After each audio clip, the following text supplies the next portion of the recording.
शीतल छ।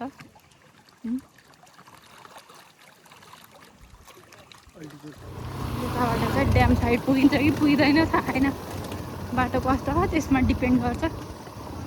होइन केटाहरू गएको छ।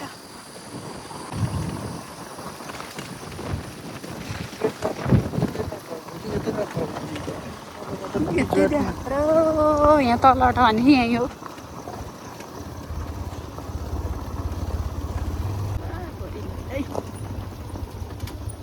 पुल बनाउन लागेको छ नि फेरि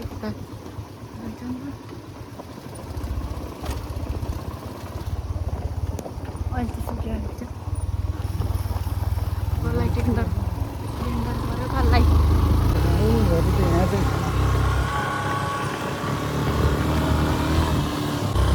ट्राउट माछा भनेको त्यही पानीमा हिँड्नेवाला भने होइन त्यतैबाट आएर होइन त्यो त किन जाने होला नि। त्यो त ती बुढीहरू बसेको त्यहाँ अनि हामी त त्यो तल्लो पिच तल गएको पिचबाट छोडेर माथि आएको नि त। चिया बगानको त्यहाँ कटेज पनि तिनीहरूकै हुन्छ कि यताको साइडको यता रहेछ पछाडिको बाटो। यसरी हेर्दा त धेरै छ जस्तो नहुने होइन तर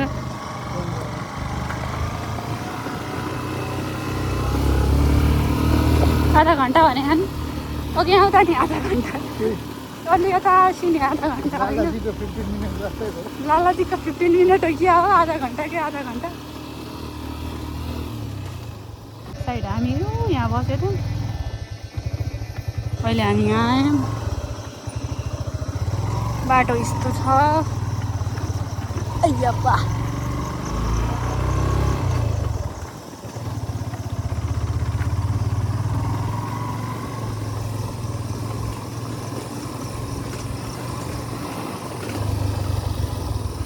जानी चाहिँ यता रहेछ ऊ त्यहीँ लेखेको छ नि ए यस्तो बाटो रहेछ।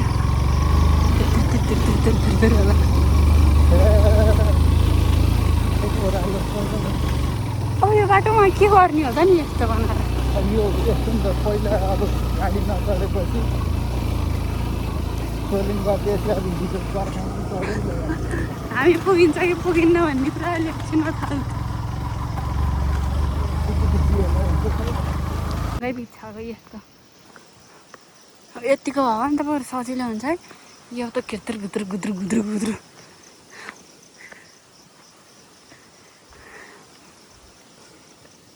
हावा फेरि यस्तो मिठो चल्दो रहेछ आनन्द।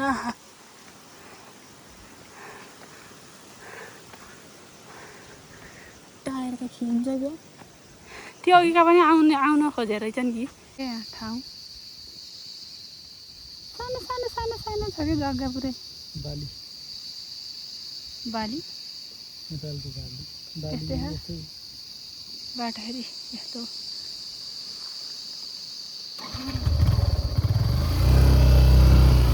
है साथीहरू।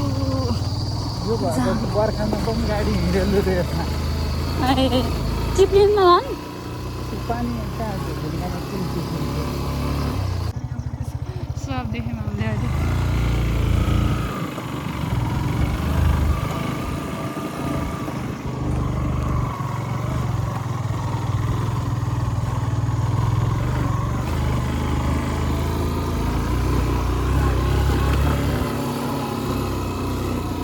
मुनि मुनि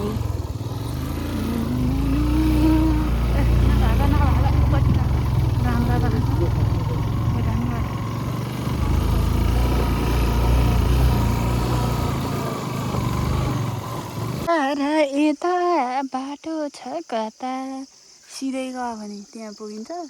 हामी अब यताबाट अब यता जाने कि यता जाने थाहा छैन कति राम्रो पानी आउँदो रहेछ।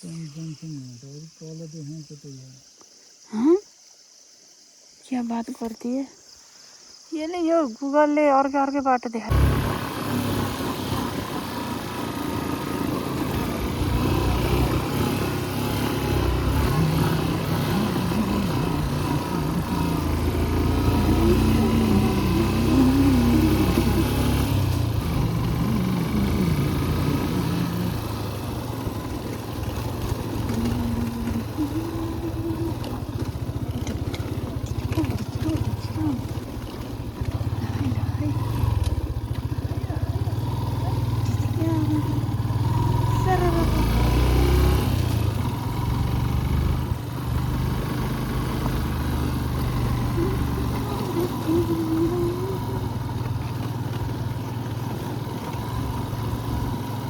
हाइकिङ जाने हुन्छ नि त मजाले हाइकिङ जाने हुन्छ नि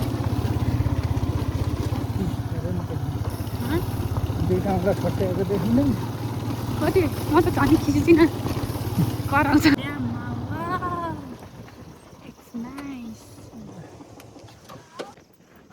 त्यहाँबाट आधा घन्टा नै लाग्यो है आधा घन्टा नै लाग्दो रहेछ माथि त भिड हुने रहेछ चिया बगानमा नहुँदो रहेछ है द ड्याम साइड आयो यहाँबाट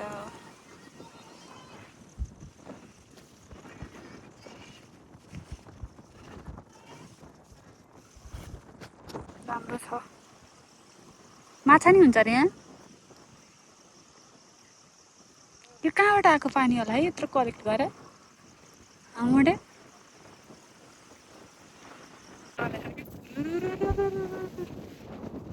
पुरै टोपी नै उडाउँदा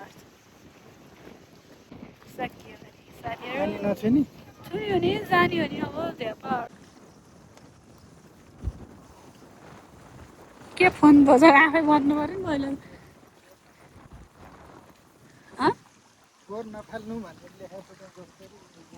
मोटे नेपाल प्रेमीलाई फेरि कस्तो रिस उठ्छ अब के गर्ने हामीले गरेर भएन एक्लै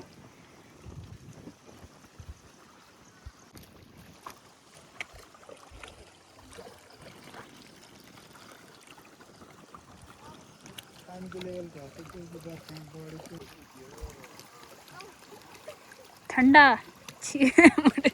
मैले घिलाउँछ भनेको मोटे रिस उठेर मलाई छुनी नछुनी अनुसन्धान गर्नुभएको के छ छुँदा ठिक कि नछुँदा ठिक छुँदा ठिक कि नछुँदा ठिक होइन अरू त केही गर्दैन नि थुक्छन् कि जस्तो लाग्छ कि घिन लाग्ने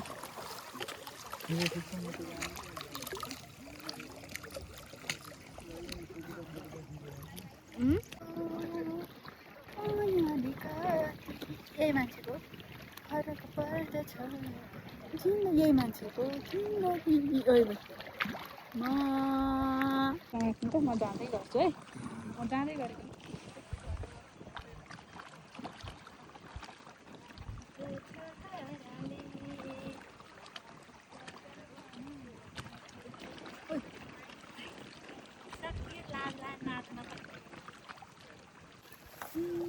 नाइस यो चाहिँ लेक फ्रम रत्न पार्क के अरे मैले रारा लेक फ्रम रत्न पार्क यस्तो भन्दा नि हुन्छ यस्तो राम्रो छ वाउ इट्स भेरी ब्युटिफुल नयाँ नयाँ क्या अब काठमाडौँ बसेर लेक छैन यही हो कस्तो रमाइलो ठाउँ थाहा थिएन भने यत्रो ड्रिङ्किङ वाटर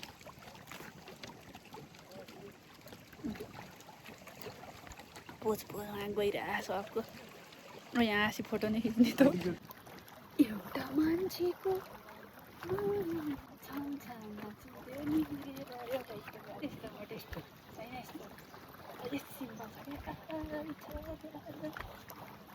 ल यही हो अब हामी लाग्यो होइन एकछिन रेस्ट एकछिन बस्नु परिहाल्यो कहाँ उडाएर पुग्दैन होला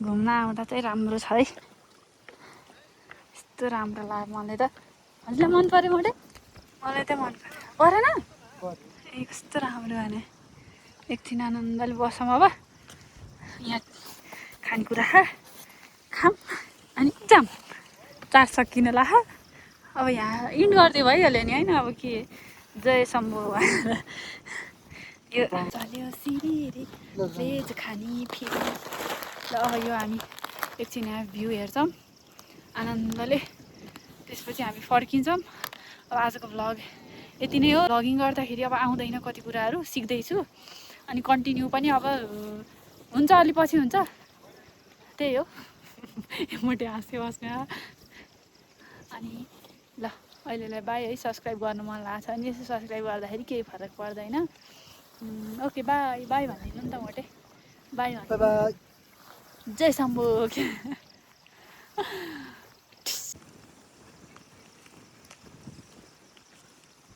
घना घना घोर जङ्गल छ यहाँ जाडो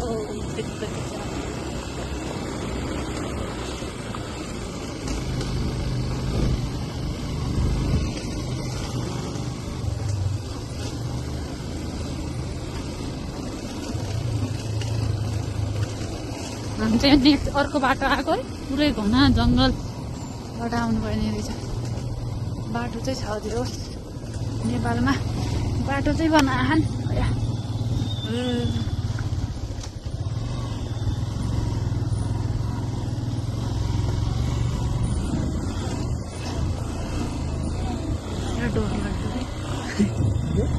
डर लाग्दो घना छ कि यो पनि खतरा भएको क्या यो पात हुन्छ नि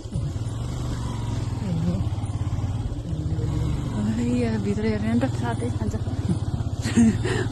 उनीहरू घाम पसेको टमाटरहरू अघिको त्यो खोला कस्तो डर लाग्दो भने त्यो ढुङ्गा पनि ग्रिन अब लाइटै छैन क्या त्यो पानी आइरह